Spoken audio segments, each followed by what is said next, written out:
Tapi saya punya Tuhan yang menjadi kekuatan dalam hidup saya dan saudara. Tuhan itu mengajarkan kepada kita untuk tetap mengucap syukur dalam segala hal, dalam segala keadaan. Kolose 2 ayat 7 dikatakan begini, hendaklah kamu berakar di dalam Dia dan dibangun di atas Dia. Hendaklah kamu bertambah teguh dalam iman yang telah diajarkan kepadamu, dan hendaklah hatimu berlimpah dengan syukur. Supaya hati kita bisa berlimpah dengan syukur, Tuhan katakan kita harus berakar dulu di dalam Dia.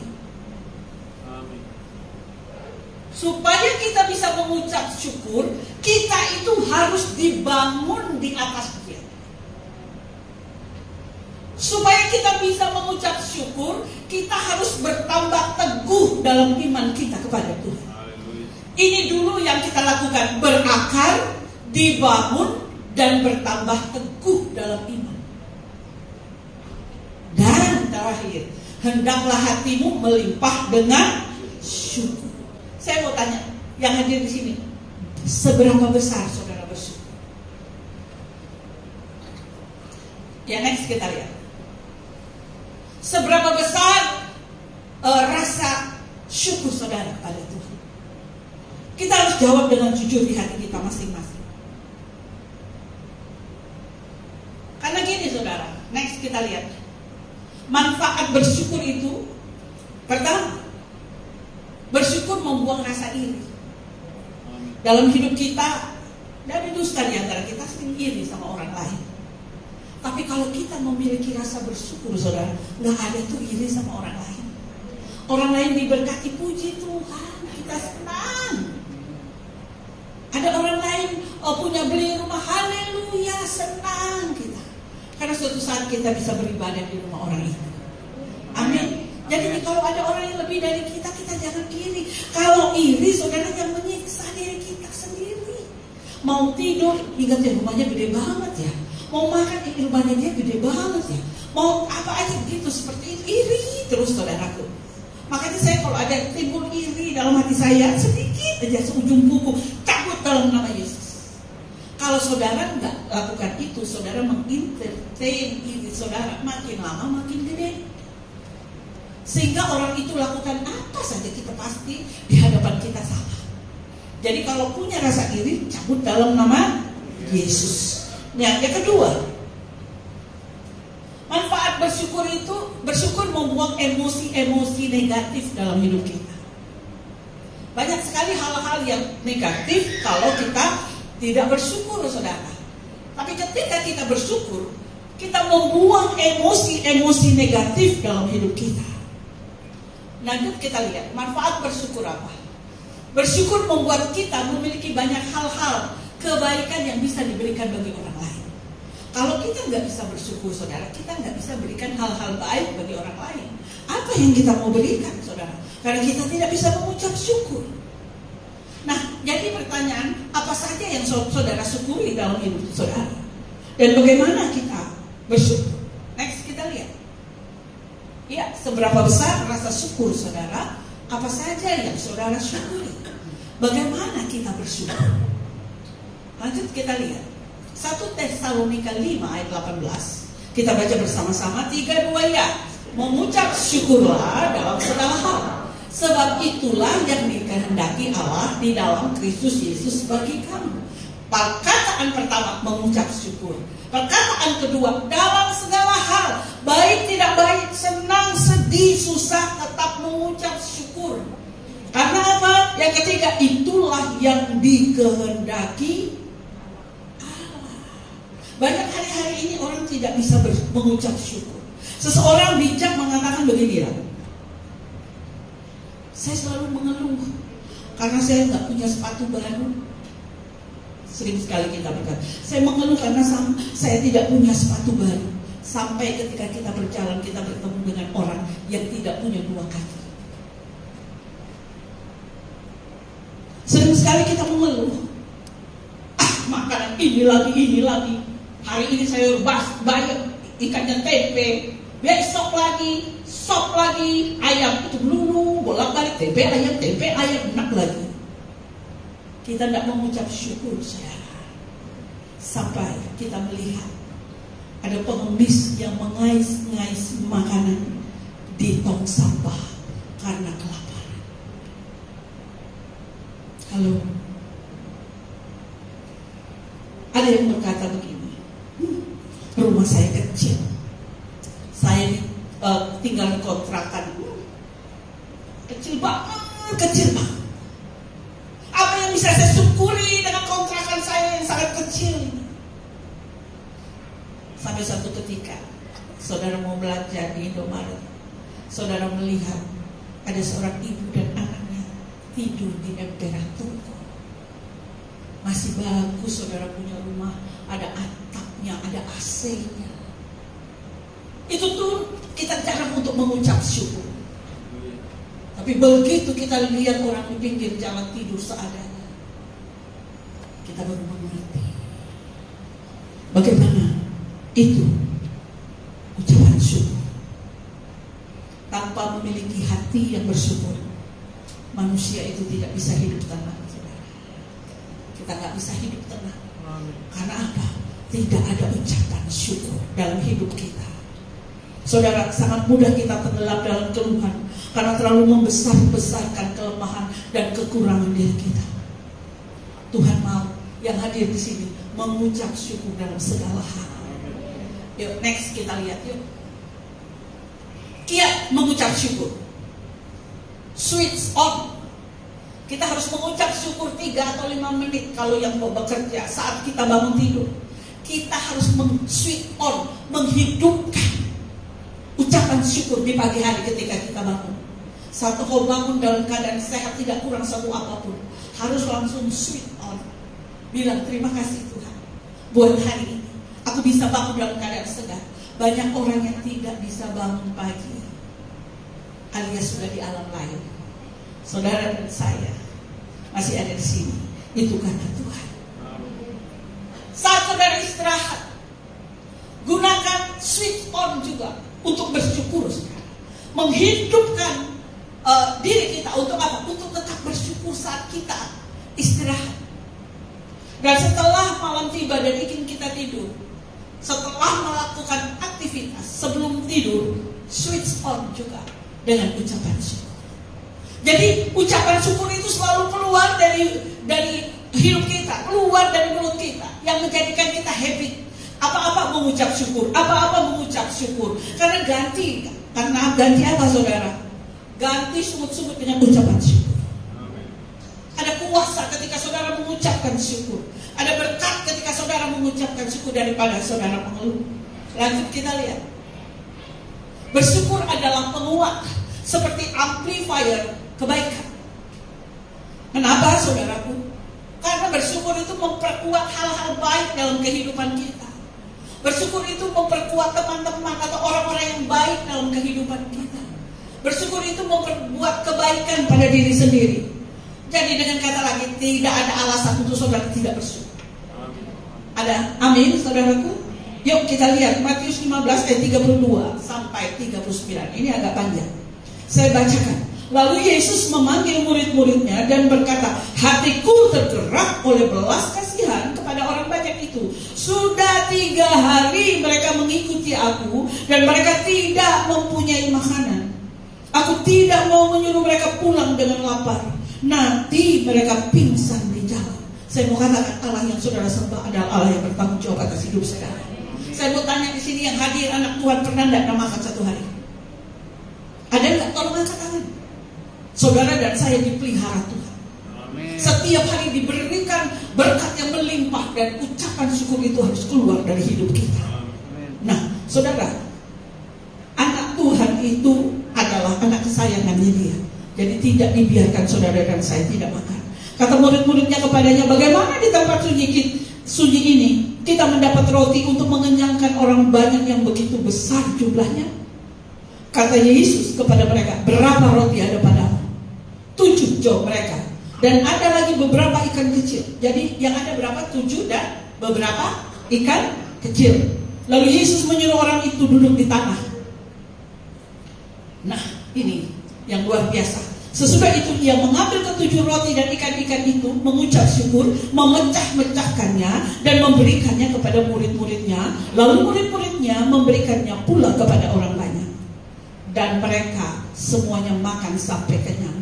Kemudian orang mengumpulkan potongan-potongan roti yang sisa, 7 bakul penuh. Allah bertanggung jawab atas kita. Bahkan apa yang dia berikan kita bahkan lebih. Kita sebagai anaknya, kita harus percaya bahwa setiap hari Tuhan menyediakan makanan bagi saudara dan saya.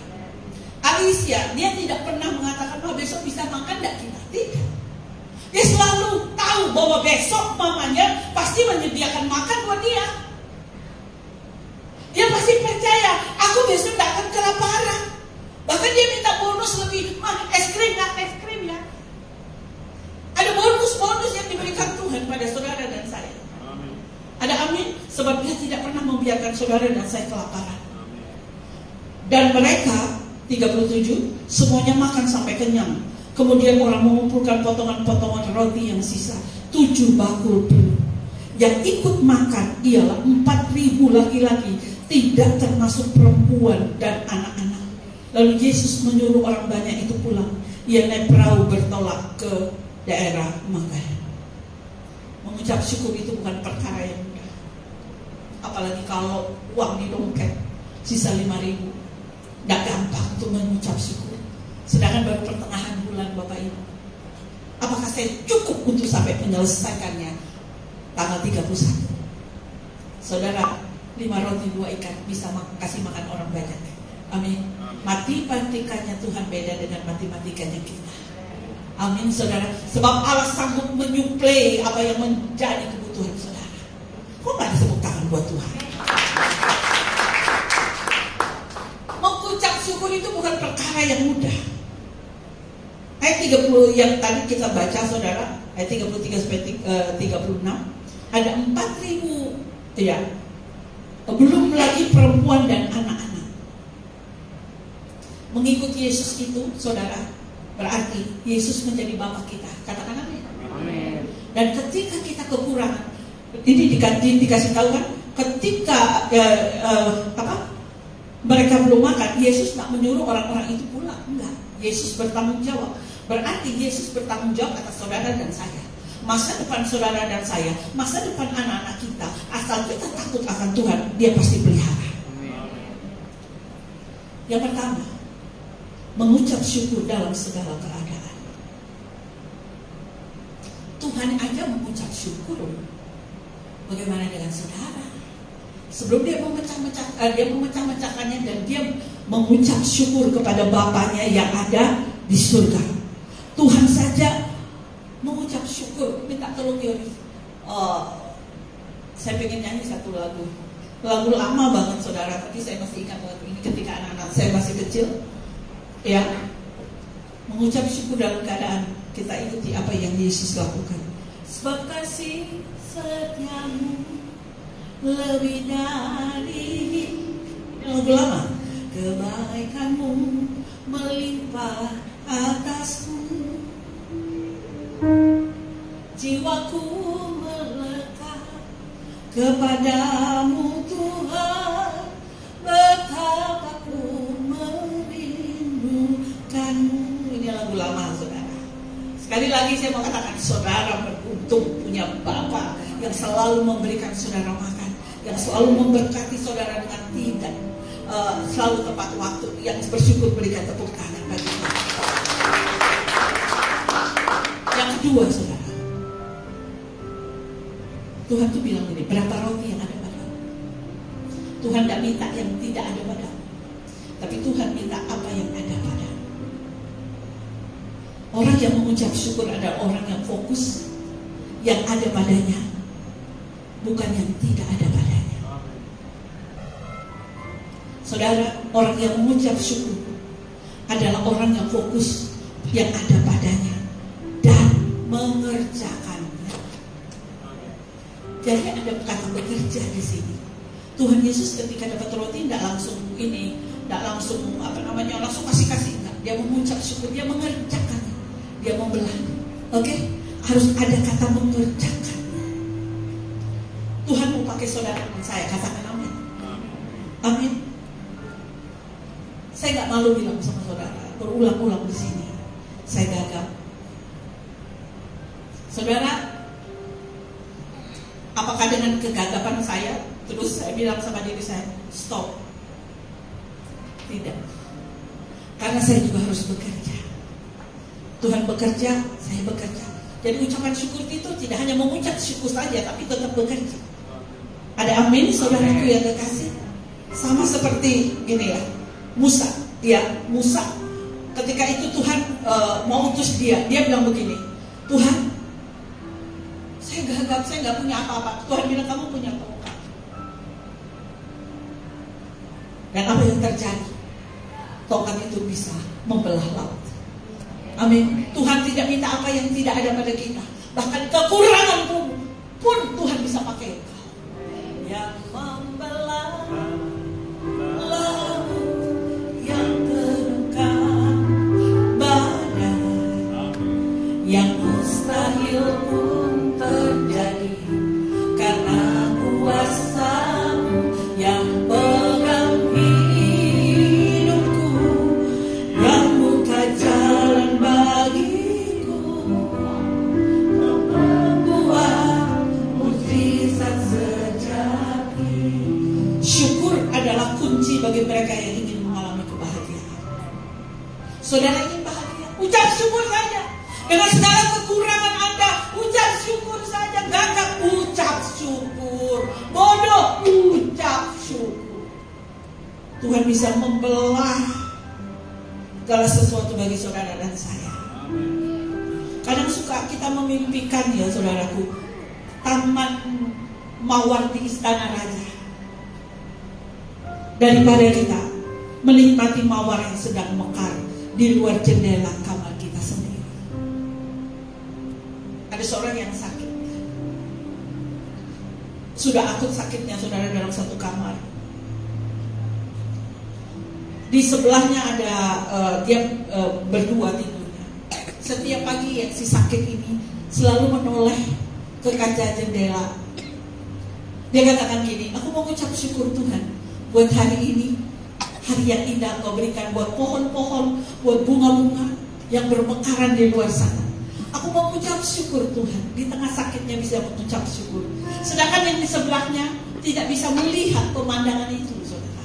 Jadi tiap hari dia hanya mendengar bahwa yang di sebelahnya yang sesama sakit itu mengucap syukur di hadapan Tuhan, dengan bunga, dengan matahari yang indah-indah. Hingga satu saat sahabatnya ini dipanggil Tuhan. Terus dia bilang gini sama perawatnya, saya mau minta di sebelah yang teman saya selalu bersyukur itu dipindahkan tempat tidurnya. Begitu dia dipindahkan tempat tidurnya, saudara, dia kaget karena dia kepingin lihat bunga, lihat burung, lihat matahari yang selalu diceritakan oleh temannya. Apa yang terjadi ketika dia tidur di tempat itu, di mana temannya itu yang sudah pergi itu tidur? Dia lihat ke jendela, lah, kok nggak ada matahari? Kok nggak ada bunga? Kok aku nggak lihat burung-burung? Yang ada hanya tembok. Saudara ngerti maksud saya?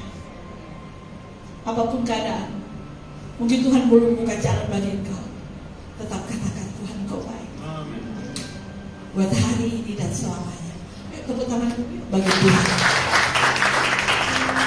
Ada amin, saudaraku yang kekasih. Tuhan itu sangat mengasihi saudara. Dalam hidup saudara pasti ada sesuatu yang Tuhan titipkan buat saudara, untuk saudara mengabarkan Injil kemanapun saudara berada. Mari jangan letih, jangan lemah, jangan lesu saudara. Mari kita ucapkan syukur. Dalam keadaan terpepet pun juga, mari kita mengucapkan syukur. Amin saudara. Karena itu yang diajari Tuhan. Mengucap syukur adalah kunci bagi mereka yang ingin mengalami kebahagiaan. Karena kita sulit untuk mengucapkan syukur. Satu kali teman saya mau mengadakan pertemuan di Kebayoran Baru, saudara. Nah saya buka di Google Map, Kebayoran Baru itu apa saya lupa namanya. Itu tuh tidak sesuai, dan saya buka ke Google Map, Google biasa, ternyata itu yang sesuai nama yang dituju, saudara. Apa yang terjadi, saudara? Pas saya mau berangkat, saya lupa, saudara. Yang saya tekan itu Google Map, bukan Google yang satu. Saya nyetir, saudara, sampai di Priuk, karena di bawah itu ke Priuk. Dan saudara tahu, ketika dari rumah sampai ke Priuk, saya selalu menyanyi. Saya selalu berdoa, saya selalu mengucap syukur kepada Tuhan. Saya mulai heran, saya mulai kaget. Kenapa saya dibawa ke gang kecil yang hanya cukup dengan mobil yang saya kendarai? Apa 1 jam loh saudara. Baru saya sadar saya salah. Saya kesel banget saudara. Banyak waktu yang terbuang. Tuhan, tadi kan saya sudah nyanyi sepanjang jalan. Tadi kan saya sudah memuji Tuhan sepanjang jalan. Kok Tuhan izinkan sih? Tapi saya ingat, saya harus mengucap syukur. Ada amin? Walaupun saya mengeluarkan mobil itu dengan susah, karena saya pakai mobil besar. Di jalan saya tetap memuji Tuhan. Di jalan saya tetap menyembah Dia. Terima kasih buat salah jalan. Terima kasih Tuhan buat hari ini saya mengalami gang-gang sepi. Terima kasih. Puji Tuhan, bawa teman saya tetap menunggu saya. Amin, saudara. Sekali lagi, karena kita tidak mengerti, Tuhan bawa kita ke hal yang sempit, ke gang yang sempit. Tapi percayalah, Tuhan sedang merendah hari esokmu dengan sukacita, dengan bahagia ketika engkau mengucap syukur di dalam. Ada amin saudaraku. Saya hari ini tetap mengucap syukur saudara, walaupun Pak Abraham gak berubah. Gak berubah bagaimana? Kalau dia lagi kesel, gak berubah. Sudah saya bilang, Pak, jangan mukamu kayak begitu. Dia bilang gini, ya memang muka saya sudah jelek dari dulu. Ya, itu melulu jawabannya. Belum berubah, tapi saya tetap mengucap syukur. Amin saudaraku. Ya belum berubah dalam hal apa? Menaruh barang sembarangan. Belum berubah, tapi saya ingat apa perkataan dia. Kalau sampai saya bisa menyimpan, maksudnya menyimpan barang yang tidak pada tempatnya, berarti saya masih berguna. Amin saudara. Saudara masih berguna berarti saudara ya. Kalau di rumah anak pulang kerja, pulang dari sekolah taruh sepatu sembarangan, kita udah bilang taruh sepatu pada tempatnya. Kenapa rumah berantakan? Karena kita tidak taruh sepatu pada tempatnya. Nah, kalaupun kita yang ngambil, taruh lagi sepatu pada tempatnya, berarti saudara dan saya masih berguna. Amin. Tepuk tangannya bagi Tuhan. Mengucap syukur adalah kunci bagi mereka yang ingin mengalami yang namanya kebahagiaan. Tadi di awal saya juga berkata demikian. Kalau kita ada di gunung, kita yang rindukan itu pantai. Di pantai kepanasan, aduh kalau ke gunung enak ya. Tidak saja itu, pada musim kemarau kita rindu ada hujan. Setelah ada hujan saudara, kita mengeluh, aduh ini cucian gak kering, kapan sih hujan berhenti? Iya kan gitu. Kalau kita merindukan berpergian saudara, setelah berpergian, aduh enakan di rumah ya, bisa tidur. Terus kalau kita ingin memiliki anak saudara, berdoa-doa, akhirnya dapat anak saudara. Setelah memiliki anak, aduh biaya sekolah anak itu mahal ya. Ibu yang ingin anaknya, yang punya anak cewek pengen anak cowok, yang punya anak cowok pengen anak cewek. Gak usah begitu saudara. Yang rambut keriting pengen lurus, yang rambut lurus pengen keriting. Coba, gak ada puasnya dalam hidup ini. Orang kita rindu kulit kita putih kayak orang bule. Orang bule rindu kulit dia kayak kita. Makanya mereka berjemur terus di laut-laut itu, di pantai-pantai. Nggak ada yang apa saudaraku, yang memuaskan kita. Orang yang semacam itu tidak akan pernah bahagia. Saya ulang, orang yang semacam itu tidak akan pernah bahagia. Sebab segala sesuatu yang nampak indah hanya sebelum dimiliki. Dan ketika kita memiliki, semua itu tidak menarik lagi. Oleh karena itu, saya mau katakan kita hidup dalam anugerah Tuhan. Ucap syukur, karena rencana Tuhan bagi kita nggak pernah gagal. Ada amin saudaraku? Iya, saudara dan saya harus mengucap syukur dalam segala hal saudara. Seorang yang penuh hatinya penuh dengan ucapan syukur, berarti dia menyaksikan bahwa hidupnya adalah hidup yang tidak berkekurangan. Oleh karena itu, ucapkan syukur. Baik tidak baik, terima kasih Tuhan. Mungkin engkau hari ini hanya pegawai rendahan, tetap mengucap syukur. Mungkin hari ini nggak punya apa-apa, tetap mengucap syukur. Karena apa? Itu yang dikehendaki Tuhan. Bersyukurlah dalam segala hal. Hari ini pulang cuma ada telur ceplok, mengucap syukur. Telur ceplok, rasa apa? Pizza. Haleluya. Iya, tergantung bisa gak kita mengucap syukur. Amin, saudaraku. Oh, haleluya. Kuncinya apa? Mengucap syukur. Tadi pagi saya mau bilang dan saya mau ulangi lagi biar saudara ingat dan saudara tahu. Ada seorang bos, dia masuk ke dalam mobil mewahnya. Dia seorang direktur dan dia berkata kepada sopir pribadinya, "Bagaimana cuaca hari ini?" Si sopir menjawab, "Cuaca hari ini adalah cuaca yang sangat saya sukai, bos," katanya gitu. Dengan penasaran, bosnya bilang begini, "Kenapa sih kamu begitu yakin bahwa cuaca hari ini baik?" Gitu. Sopirnya menjawab gini, saudara, "Begini Pak, saya sudah belajar bahwa saya tidak selalu mendapatkan apa yang saya inginkan, apa yang saya mau. Karena itu Pak, saya selalu menyukai apapun yang saya dapatkan." Ada amin, saudara. Sukailah apa yang ada pada dirimu hari ini. Mungkin kulit bergelap, mata minimalis, hidung ekonomis, tetap menyukai apa yang Tuhan berikan bagi hidup saudara dan saya. Amin, saudaraku. Karena ketika kita bersyukur ada rasa damai. Karena ketika kita bersyukur ada rasa bahagia. Ketika bersyukur kita mengurangi stres. Ketika kita bersyukur organ-organ tubuh kita bagus adanya. Karena apa? Itu salah satu ucapan syukur yang Tuhan berikan bagi saudara dan saya. Hari ini mari kita berusaha untuk belajar bersyukur dari hal yang kecil. Nanti Tuhan berikan saudara dan saya hal-hal yang besar. Ada amin, saudaraku. Hal-hal yang kecil, saudara. Dengan bersyukur kita dapat apa, saudara? Kita dapat dampak yang positif dalam hidup saudara dan saya. Karena gini, mengucap syukur itu tidak tergantung cuaca, tapi suasana hati saudara. Haleluya, amin, saudaraku yang dikasih. Baik, sebelum kita masuk perjamuan kudus,